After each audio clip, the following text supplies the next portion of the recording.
Kalian yang sedang gagal bayar pinjol mungkin akan dikenakan pasal berlapis ya, gara-gara gagal bayar pinjaman online.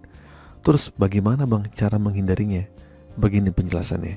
Oke, saya akan membahas nih tentang mengenai resiko telat gagal bayar nih pinjaman online, tentang masalah hukum lagi nih.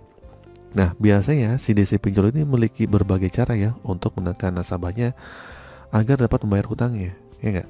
Namun perlu diingat bahwa ada pasal-pasal berlapis yang dikenakan kepada nasabah gagal bayar pinjol legal, ya. Nah, biasanya pasal tersebut itu seperti kita dibilang penipuan online lah, membawa lari dana perusahaan atau penggelapan. Nah, itu kan sangat berlapis-lapis ya. Nah, begitu penjelasannya. Kalian akan diancam seperti itu. Nah, DC pinjol ini akan menggunakan pasal pidana ya. Nah, pasal pidana tersebut sebagai strategi mereka untuk menakut-nakuti nasabahnya. Sebenarnya pinjaman online masuk dalam ranah perdata ya, bukan pidana. Nah, jika kalian mendapat ancaman DC pinjol, jangan takut dan cari informasi yang lebih tepat ya. Intinya, jangan mudah terintimidasi dengan ancaman pasal berlapis yang sebenarnya hanya hoax belaka.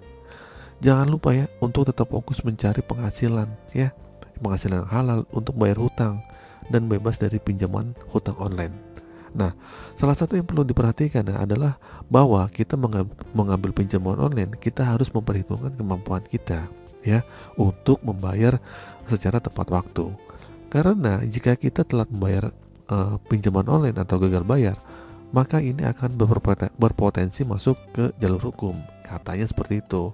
Nah, yang seperti disebutkan tadi ya, katanya akan masuk penggelapan dana lah atau seperti apa.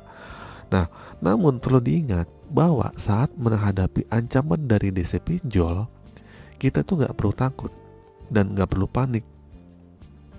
Kita harus mencari informasi ya yang benar dan tidak mudah terpengaruh oleh ancaman-ancaman yang nggak benar.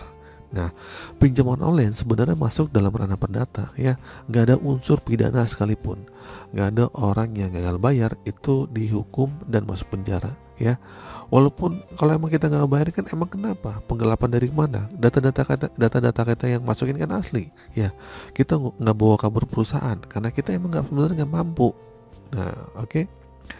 Intinya kalian harus memahami ya, dengan syarat dan ketentuan pinjaman online seperti apa. Kalau kalian berani minjem berarti kalian berani untuk menerima resikonya ya. Dan terakhir nih, kalau kita tuh harus berusaha ya untuk mencari tambahan penghasilan. Kalau misalnya kalian emang nggak mampu bayar, ya udah kita cari sampingan untuk membayar itu. Kalian nabung atau seperti apa? Kalau emang nabung nggak bisa, nyari penghasilan tambahan nggak bisa, ya udahlah digagal bayarin aja. Suatu saat ada uang bayar, tapi nego pokoknya aja. Nah, bagaimana cara menghindarinya? Ya menghindarinya dari teror-teror DC ini, ya udah tinggal kalian gak usah respon aja dari berbagai DC-DC yang sedang meneror-neror kalian ya. Intinya beberapa teror yang DC itu hanya hoax belaka.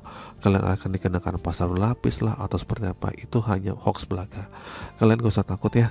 Oke, itu saja teman-teman video kali ini, singkat saja. Semoga video ini bermanfaat buat kalian yang sedang gagal bayar, mentalnya semakin kuat. Itu saja dari saya. Assalamualaikum warahmatullahi wabarakatuh.